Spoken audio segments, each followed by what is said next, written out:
Hey, it's Melissa here from Agrestic Acres. I am doing a quick video today because I had two things happen yesterday that I wanted to share with you. So the first thing is that my first order of seeds arrived. I ordered from Seed Savers, like I mentioned a few days ago, and they arrived really quickly. So I placed one order already. Actually, I placed two, but one has arrived. And remember, they have the code right now through the 31st. It is $10 off an order of $50 or more. The code is catalog 10. So if you're going to order from there or you want to give it a try, definitely use that code. Get yourself the discount. So this is my first order, and in the order I also got a little flyer with another coupon code for $5 off that I can use at a later time, which is great because a lot of times you start planting your transplants or even in the ground and the animals come dig some up and you need a few more seeds.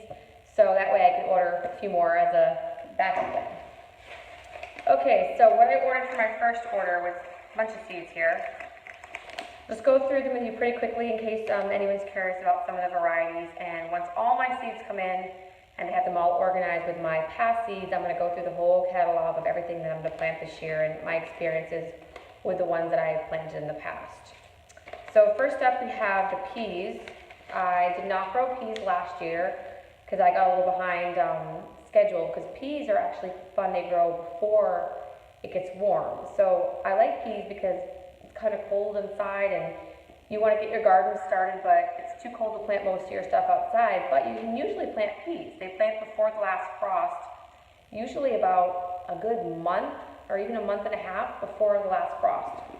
So that's really nice, and they grow vertical, so they don't take up a lot of space. The purple variety here, which is this one, the blue potted shelling pea, grows 5 to 6 feet tall, and the other one is a dwarf gray sugar, so they'll grow about a couple feet tall. And I got the shelling pea just for fun because you plant them, they grow up the vines, they stay on the vines and dry, and then you just take the peas out of the pod. You can use them in soups. So that's just kind of fun, something that's easy, and they're really pretty. They have the purple flowers and just something fun to do that's easy for the kids for $3 for the packet of seeds. The dwarf gray sugar is a fresh eating pea that you can eat or use it in cooking, just eat in stir fry, etc. Okay, next up we have, I ordered 2 additional pepper varieties to what I've had in the past. The Garden Sunshine here, which is an 8-inch bell pepper, sweet one, and the sweet chocolate, which I think I've grown the sweet chocolate before or something similar. I like variety in my vegetables, and I like all different colors, and so you can see these two are different, unique. It's kind of fun. And peppers, as well as some of the other plants that I have here, other seeds, need to be started indoors. So if you want to grow your own peppers from seeds, you're going to have to start them about 8 weeks before your last frost. It's not that difficult to do. It just takes some planning. So I just, work back from your last frost date. And usually I actually plant them a smidge earlier to give them some time to get used to the outside as well and just get a little bit larger, but at least 8 weeks. So that's the peppers for this year. Next we have some spinach varieties here, which I have not grown spinach before. Usually for whatever reason lettuce overwhelms me because you have to keep planting a little bit at a time to have it throughout the year, and I just get burnt out, if you will, after I get everything in the ground, so I don't do a ton of lettuces, but we eat a lot of lettuce, especially spinach. I have spinach almost every morning in my eggs, so it seems crazy not to grow it. So this year I have just the Bloomsdale, which is kind of a basic spinach. This goes directly into the ground after the last frost. And then I have the strawberry spinach here, which looked interesting, and you can use the little strawberry looking shoots in salad. They're like fruits, or you can also use them for dyes. So kind of fun to grow those. Let's see, I also got these radishes, French breakfast. I have not grown these before. We did grow a bunch of other radishes last year. My husband really likes radishes. And the cool thing about radishes is they only take 20 to 30 days to grow. So last year we were actually pretty good, and we planted them and we left space to plant like the next row every other week. So we had radishes most of the summer, which my husband absolutely loves. So that's just a new variety we're going to try this year. Let's see, for our tomatoes, I have probably at least 12 to 15 tomato varieties inside, both large and small. So I'm trying not to get too many additional ones this year because I really don't need them. So let's see, right here I have a large red cherry, which I have not tried before. It says it is excellent for salads, fresh eating, and also for canning, so very good dual purpose. And they're about 1.5 inches to 2 inches. So a larger cherry will be a little bit easier to pick since they're larger.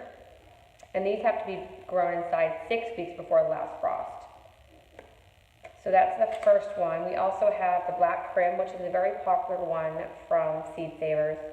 A very dark, purpley red tomato.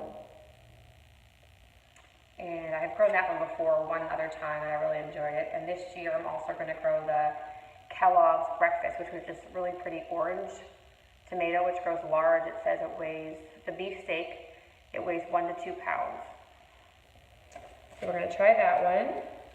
And then we have some staples that I've grown every year. And most of you probably have grown them if you have a basic garden. Zucchini and the squash.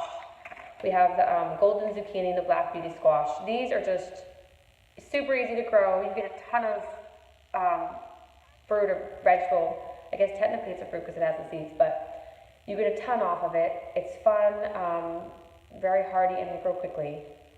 The Black Beauty only takes 45 to 65 days from seed till you can actually be eating it, and 50 to 55 days for this one. So these are easy. If you're a first-time gardener and you want to grow something easy in your garden, I would definitely recommend either of these, as well as maybe some cucumbers and then maybe a tomato plant that you buy already started. That way you don't have to start it yourself your first year. But these are great first year, and they grow a lot more than you think. If you grow even just a few plants of these, that's going to be more than you can eat. We always end up giving some away. So a good garden staple there. And this one, the Emerald Gem Melon. I have tried to grow it for 3 years and have not been successful. Not because it's not a good plant, but because I made mistakes each year. The first year I built new boxes that were in the shade. Last year I planted them and we had a new puppy and she kept digging them up. So I ordered more seeds and I'm giving it a run this year because I'm determined to grow this one. I've never actually tried it, but one of my friends highly recommends the Emerald Gem. It's just a traditional melon. It's a heavy producer. It takes 70 to 90 days to grow. It obviously takes up a decent amount of space like most other melon or large type fruits. Also, another squash variety that I've been wanting to grow but hadn't done before is this one here. I don't even know if I can pronounce it, but I'll hold it closer to the screen so you can read it. It's just a really unique one. I had a friend tell me about this a few years ago and I've always kind of kept it in my mind to grow, but we had never had quite enough space to really grow a lot of large squash. But now that we do, I'm really excited about trying this one. 90 to 95 days, so it takes a while, but it's going to grow 10 to 12 pounds, which are excellent to use in soups and pastas, and it stores very well. The flavor actually improves with storage. So I'm excited to try that. Definitely something that you don't see at the traditional grocery store. One of my absolute favorites that I've grown probably 3 or 4 times now is the ground cherry. This is the Aunt Molly's variety of ground cherry. And if you haven't tried these, they're really hard to find. You're not going to find them in the grocery store.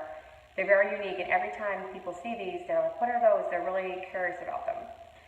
So these are difficult to grow from seed. I've grown them from seed 3 different times, and each time only about half of them end up making it out into the garden. And I've noticed that rabbits love these. Both times I've had them get eaten by rabbits, even though I have the fences, etc. I mean, I'm assuming it was rabbits. It could have been maybe squirrels too, but someone loves these plants from the beginning, so it's been a challenge to get them to where they start being fruitful. These have to be planted indoors, and they will produce 70 days after you plant them outdoors. So indoors 6 weeks before, which I've found that 6 weeks I don't think is really enough time for them to get big enough to where they're really, because they're kind of a fragile plant, to where they're really sturdy enough to be outdoors. So I'm going to plant mine probably 8 weeks indoors, and then maybe even earlier, and then consider putting them in larger pots, let them kind of get accustomed more to outside before I leave them out there. They're more fragile, kind of like a tomato, but even more delicate in my experience. So what they actually are is a type of fruit. They grow in a husk similar to a tomatillo, and when they are ready, they drop off the plant onto the ground, which is called the ground cherry, and they are a little bit of a bother to pick up off the ground. You have to gather each one individually off the ground, and there's a ton of them. Even if you just do a few plants, there's a lot of them. But the taste is really unique. They taste kind of like a mango pineapple mix. They're sweet and they're delicious. They actually stay in the husk for a few weeks and they're kind of preserved in there, so they hold well. You can use them in preserves.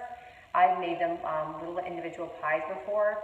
We usually end up just eating a lot of them fresh because they're delicious and they're just a good snack to have. So I definitely recommend the Aunt Molly's ground cherries. You can also buy these if you don't want to grow them from seed, which I mentioned is kind of a pain. You can buy the transplant from these for maybe $4, also from Seed Savers. And I have done that before because last year I grew a bunch of them, but then some animal came and ate them, so I ordered the transplants after because I knew that I had to have these in the garden. Okay, this year I'm trying the garden Huckleberry. It looks to be similar to the ground cherry as far as being grown indoors, and by themselves they don't taste much. They're tasteless when raw and unsweetened, but they're best used in pies and preserves. So I figured this is just something fun to try, something unique we can try to make into some preserves. We'll give it a go this year and see how it goes. Another unique one that I'm going to try this year, which I've never grown before, is eggplant. We don't eat a ton of eggplant, so I thought about maybe just buying a transplant, but I saw this really unique one. I thought that looks really cool. I want to give that a try. So it is also known as the purple tiger stripe. It's an heirloom, and they grow a heavy set of 2-inch round lavender fruits. So they're much smaller than like a normal size eggplant, just small little things, which I thought would be kind of fun. Takes 90 days to grow from transplant. So this isn't going to be like a heavy producer for a lot of fruit like the zucchini or the squash. It's just more something that I'm going to give a try for fun. But this packet of seeds will last for probably many years and I can share them with people, so we have plenty. The last two that I've ordered here are flowers. I usually get excited with the flowers and order too many, but I've tried to keep it chill this year. I'm going to do the bunny tails, which are just these little fuzzy ones, which are kind of fun. They do need to be planted indoors, and they are an annual, so a little bit more work. And then this poppy just was absolutely gorgeous to me, and I love the name of it, which is the Heritage Farm Poppy. I just felt like we needed to have this in our yard. And these go directly into the soil, and it's a double pink poppy, and it's a self-seeding annual, which means that if we leave it in the same spot, the seeds will drop and hopefully they're supposed to come back the next year. So that's kind of interesting. We'll give that a try. So that is it for the first order of seeds.